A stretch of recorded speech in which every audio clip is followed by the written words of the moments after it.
ನಮಸ್ಕಾರ ಗೆಳೆಯರಿ, stock market Kannada ಚಾನಲ್ಗೆ ಸ್ವಾಗತ ಸುಸ್ವಾಗತ. ಗೆಳೆಯರಿ, ವಿಡಿಯೋದಲ್ಲಿ ಇವತ್ತು ನಮ್ಮ ಮಾರ್ಕೆಟಲ್ಲಿ ಸುದ್ದಿಯಲ್ಲಿರುವಂತಹ ಇಂಪಾರ್ಟೆಂಟ್ ಶೇರುಗಳ ಬಗ್ಗೆ ತಿಳ್ಕೊಳ್ಳೋಂಥ ಪ್ರಯತ್ನ ಮಾಡೋಣ. ಸಾಕಷ್ಟು ಸ್ಟಾಕ್ಗಳಿಗೆ ಸಂಬಂಧಪಟ್ಟಂತಹ ಅಪ್ಡೇಟ್ಗಳು ಬಂದಿದ್ದಾವೆ, ಅವುಗಳನ್ನ ಒಂದೊಂದಾಗಿ ತಿಳ್ಕೊಳ್ಳೋಣ. ಈ ಎಲ್ಲ ಸ್ಟಾಕ್ಗಳನ್ನ ನಿಮ್ಮ ವಾಚ್ ಲಿಸ್ಟಲ್ಲಿ ಇಟ್ಕೊಂಡು ಅಬ್ಸರ್ವ್ ಮಾಡ್ಬೋದು, ಯಾವ ರೀತಿಯ ರಿಯಾಕ್ಷನ್ ಈ ನ್ಯೂಸ್ಗಳಿಗೆ ಬರುತ್ತೆ ಅಂತ. ಮೊದಲಿಗೆ ಡಿಸ್ಕ್ಲೈಮರ್ ಕೊಡ್ಲಿಕ್ಕೆ ಇಷ್ಟಪಡ್ತೀನಿ. ಇಲ್ಲಿ ಕವರ್ ಮಾಡ್ತಿರೋಂಥ ಯಾವುದೇ ಸ್ಟಾಕನ್ನು ಕೂಡ ರೆಕಮೆಂಡ್ ಮಾಡ್ತಿಲ್ಲ. ನೀವು ಫರ್ದರ್ ಸ್ಟಡಿ ಮಾಡಿ ಡಿಸಿಷನ್ ತಗೊಳ್ಬೋದು.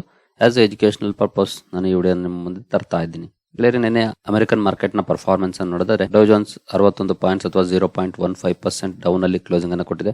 ನೀವು ಇಲ್ಲಿ ನೋಡಬಹುದು, ಗ್ಯಾಪ್ ಡೌನ್ ಅಲ್ಲಿ ಓಪನ್ ಆಯಿತು, ನಂತರ ಕೂಡ ಡೌನ್ ಆಯಿತು, ಹಾಗೆ ಸ್ವಲ್ಪ ಕಮ್ ಬ್ಯಾಕ್ ಮಾಡುವಂತ ಲಕ್ಷಣವನ್ನು ತೋರಿಸ್ತು. ಆನಂತರ ಮತ್ತೆ ಡೌನ್ ಆಗಿ ಓವರ್ ಆಲ್ 61 ಪಾಯಿಂಟ್ಸ್ ಡೌನ್ ಅಲ್ಲಿ ಕ್ಲೋಸಿಂಗ್ ಅನ್ನು ಕೊಟ್ಟಿದೆ. ನಂತರ ನಾಸ್ಡಾಕ್ ಪರ್ಫಾರ್ಮೆನ್ಸ್ ಅನ್ನು ನೋಡಿದರೆ ಇಲ್ಲೂ ಕೂಡ 59 ಪಾಯಿಂಟ್ಸ್ ಅಥವಾ 0.3% ಡೌನ್ ಫಾಲ್ ಕಂಡು ಬಂದಿದೆ. ಡೌ ಜೋನ್ಸ್ ಅಂಡ್ ನಾಸ್ಡಾಕ್ ಎರಡು ಕೂಡ ಸ್ವಲ್ಪ ನೆಗೆಟಿವ್ ಅಲ್ಲೇ ಕ್ಲೋಸಿಂಗ್ ಅನ್ನು ಕೊಟ್ಟಿದ್ದಾವೆ, ಬಟ್ ಬಿಗ್ ನೆಗೆಟಿವ್ ಇಂಪ್ಯಾಕ್ಟ್ ಏನಲ್ಲ, ಸ್ವಲ್ಪ ಮಟ್ಟಿಗೆ ಡೌನ್ ಅಲ್ಲಿ ಕ್ಲೋಸಿಂಗ್ ಅನ್ನು ಕೊಟ್ಟಿದ್ದಾವೆ ಅಂತಾನೆ ಹೇಳ್ಬೋದು. ನಂತರ ಎಡಿಆರ್ ಗಳ ಕಡೆ ಬಂದ್ರೆ ಐಸಿಐಸಿಐ ಬ್ಯಾಂಕ್ ಎಡಿಆರ್ ಅಲ್ಲಿ ಸ್ವಲ್ಪ ನೆಗೆಟಿವ್ ಪರ್ಫಾರ್ಮೆನ್ಸ್ ಕಂಡು ಬಂದಿದೆ. ಇನ್ಫೋಸಿಸ್ ಎಡಿಆರ್ ಪಾಸಿಟಿವ್ ಇದೆ, HDFC ಬ್ಯಾಂಕ್ ಕೂಡ ನೆಗೆಟಿವ್ ಇದೆ, ವಿಪ್ರೋ ಪಾಸಿಟಿವ್ ಇದೆ. ನಂತರ ಡಾಕ್ಟರ್ ರೆಡ್ಡಿಸ್ ನೋಡಿದ್ರೆ ಇಲ್ಲೂ ಕೂಡ ಪಾಸಿಟಿವ್ ಪರ್ಫಾರ್ಮೆನ್ಸ್ ಇದೆ. ಸ್ವಲ್ಪ ಮಿಕ್ಸ್ಡ್ ರಿಯಾಕ್ಷನ್ ನಮ್ಮ ಎಡಿಆರ್ ಗಳಲ್ಲಿ ಕಂಡು ಬಂದಿದೆ ಅಂತ ಹೇಳ್ಬೋದು. ಕೆಲವು ಪಾಸಿಟಿವ್, ಕೆಲವು ನೆಗೆಟಿವ್ ಪರ್ಫಾರ್ಮೆನ್ಸ್ ಕೊಟ್ಟಿದ್ದಾವೆ. ನಂತರ FIS DIS ಆಕ್ಟಿವಿಟೀಸ್ ಕಡೆ ಬಂದ್ರೆ ನಿನ್ನೆ ಕೂಡ FIS 1457 ಕೋಟಿ ನೆಟ್ ಸೆಲ್ಲಿಂಗ್ ಅನ್ನು ಮಾಡಿದ್ದಾರೆ. DIS 2252 ಕೋಟಿ ನೆಟ್ ಬೈಯಿಂಗ್ ಅನ್ನು ಮಾಡಿದ್ದಾರೆ. FIS ಕಡೆಯಿಂದ ಕಂಟಿನ್ಯೂಸ್ ಸೆಲ್ಲಿಂಗ್ ಕಂಡು ಬರ್ತಾನೆ ಇದೆ, DIS ಬೈಯಿಂಗ್ ಮಾಡ್ತಾನೆ ಇದ್ದಾರೆ. ನಂತರ ಇಂಡಿವಿಜುವಲ್ ಸ್ಟಾಕ್ ಗಳ ಕಡೆ ಬರೋದಾದ್ರೆ ಸೈಯೆಂಟ್ DLM ಸ್ಟಾಕ್ ಇವತ್ತು ಸುದ್ದಿಯಲ್ಲಿರುತ್ತೆ. ಕಂಪನಿಯ ಪ್ರಮೋಟರ್ಸ್ ಸ್ಟೇಕ್ ಸೇಲ್ ಮಾಡಬಹುದು ವಯಾ ಬ್ಲಾಕ್ ಡೀಲ್ ಅನ್ನೋ ಅಂತ ನ್ಯೂಸ್ ಬಂದಿದೆ. ಆ ಕಾರಣದಿಂದ ಸ್ಟಾಕ್ ಅನ್ನು ಅಬ್ಸರ್ವ್ ಮಾಡಬಹುದು.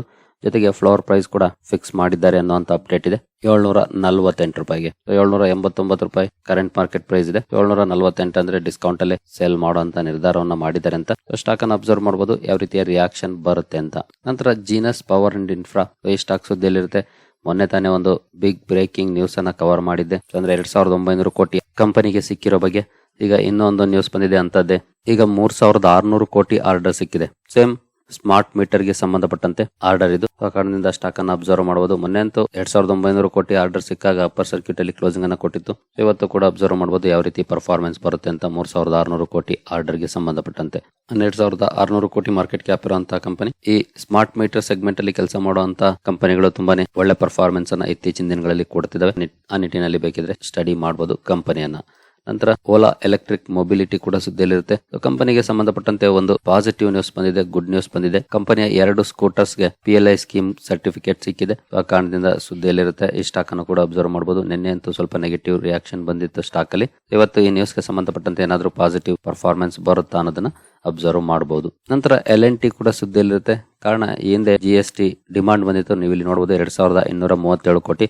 ಬಾಂಬೆ ಹೈಕೋರ್ಟ್ ಅದನ್ನ ಕ್ವಾಶ್ ಮಾಡಿದೆ. ಆ ಕಾರಣದಿಂದ LNT ಕೂಡ ಸುದ್ದಿಯಲ್ಲಿರುತ್ತೆ. LNT ಪಾಸಿಟಿವ್ ನ್ಯೂಸ್ ಅಂತಾನೆ ಹೇಳ್ಬೋದು. ಇನ್ ಕೇಸ್ 2257 ಕೋಟಿ GST ಪೇ ಮಾಡಬೇಕಾಗಿಲ್ಲ ಅಂತಂದ್ರೆ ನೋಡೋಣ ಮಾರ್ಕೆಟ್ ಯಾವ ರೀತಿ ರಿಯಾಕ್ಟ್ ಮಾಡುತ್ತೆ ಅಂತ. ಹೈಕೋರ್ಟ್ ಅಂತ ಅದನ್ನ ಕ್ವಾಶ್ ಮಾಡಿದೆ. ನಂತರ ಪೆಟ್ರೋನೆಟ್ LNG ಕೂಡ ಸುದ್ದಿಯಲ್ಲಿರುತ್ತೆ. ಕಾರಣ ಕಂಪನಿ ಶ್ರೀಲಂಕಾದ ಜೊತೆ ಒಪ್ಪಂದವನ್ನ ಮಾಡ್ಕೊಂಡಿದೆ LNG ಸಪ್ಲೈ ಮಾಡ್ಲಿಕ್ಕೆ. ಕೊಚ್ಚಿ ಯೂನಿಟ್ ಇಂದ ಸಪ್ಲೈ ಮಾಡ್ಲಿಕ್ಕೆ ಒಪ್ಪಂದವನ್ನ ಮಾಡ್ಕೊಂಡಿದೆ ಶ್ರೀಲಂಕಾ ಜೊತೆ. ಹಾಗಾಗಿ ಈ ಸ್ಟಾಕ್ ಅನ್ನು ಕೂಡ ಅಬ್ಸರ್ವ್ ಮಾಡಬಹುದು ಯಾವ ರೀತಿ ರಿಯಾಕ್ಷನ್ ಈ ನ್ಯೂಸ್ ಗೆ ಸಂಬಂಧಪಟ್ಟಂತೆ ಬರುತ್ತೆ ಅಂತ. ನೀವು ಇಲ್ಲಿ ನೋಡಬಹುದು, Petronet LNG science MOU with Sri Lanka's LTL holdings for LNG supply.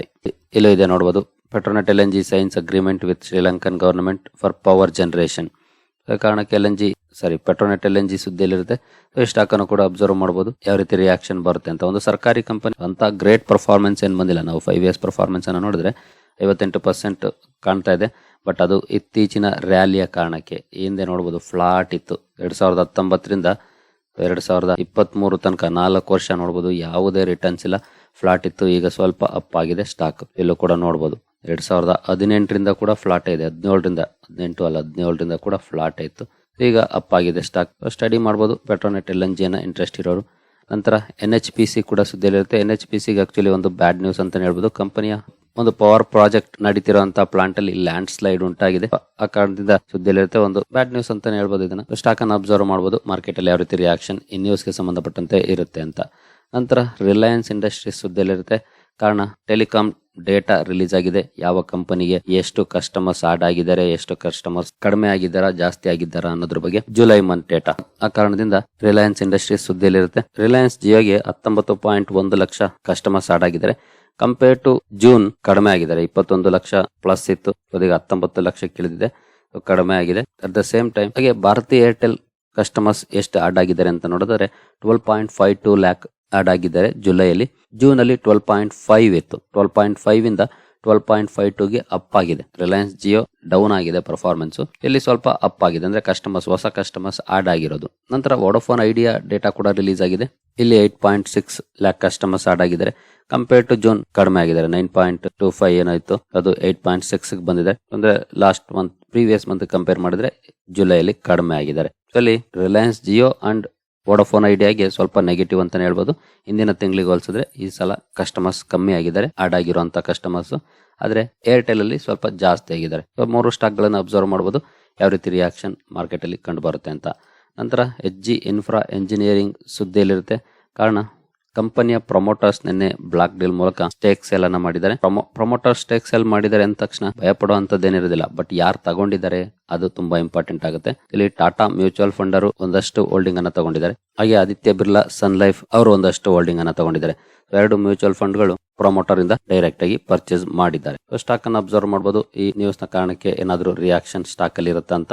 ನಂತರ PI ಇಂಡಸ್ಟ್ರೀಸ್, ಈ ಕಂಪನಿ ಕೂಡ ಸುದ್ದಿಯಲ್ಲಿರುತ್ತೆ. ಕಾರಣ ಏನು ಅಂತ ನೋಡಬಹುದು. PI industries completes acquisition of UK based plant health care PLC. UK ಒಂದು ಕಂಪನಿನ ಅಕ್ವಿಸಿಷನ್ ಮಾಡಿದೆ.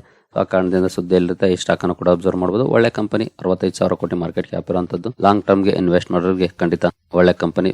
ಅಗ್ರೋ ಕೆಮಿಕಲ್ ಸೆಗ್ಮೆಂಟ್ ಅಲ್ಲಿ ಕೆಲಸ ಮಾಡುವಂತದ್ದು. 1 ಇಯರ್ ಪರ್ಫಾರ್ಮೆನ್ಸ್ ಅನ್ನು ನೋಡಿದ್ರೆ 15% ಪಾಸಿಟಿವ್ ಇದೆ. 5 ಇಯರ್ಸ್ ಅಲ್ಲಿ ನೋಡಬಹುದು 277% ಮ್ಯಾಕ್ಸಿಮಮ್ ಪರ್ಫಾರ್ಮೆನ್ಸ್ ನೋಡಬಹುದು.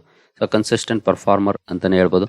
ಕಂಪನಿಯನ್ನ ಇಂಟ್ರೆಸ್ಟ್ ಇರಬೇಕಿದ್ರೆ ಸ್ಟಡಿ ಮಾಡಬಹುದು. PI ಇಂಡಸ್ಟ್ರೀಸ್ ಅನ್ನು ಒಂದು ಒಳ್ಳೆ ಕಂಪನಿ, ಫಂಡಮೆಂಟಲಿ ಸ್ಟ್ರಾಂಗ್ ಇರುವಂತಹ ಕಂಪನಿ. ಜೊತೆಗೆ ಇವತ್ತು ಈ ಅಕ್ವಿಸಿಷನ್ ನ ಕಾರಣಕ್ಕೆ ಸ್ಟಾಕ್ ಅನ್ನು ಅಬ್ಸರ್ವ್ ಮಾಡಬಹುದು, ಯಾವ ರೀತಿ ರಿಯಾಕ್ಷನ್ ಮಾರ್ಕೆಟ್ ಅಲ್ಲಿ ಕಂಡು ಬರುತ್ತೆ ಅಂತ. ನಂತರ CESC ಕೂಡ ಸುದ್ದಿಯಲ್ಲಿರುತ್ತೆ.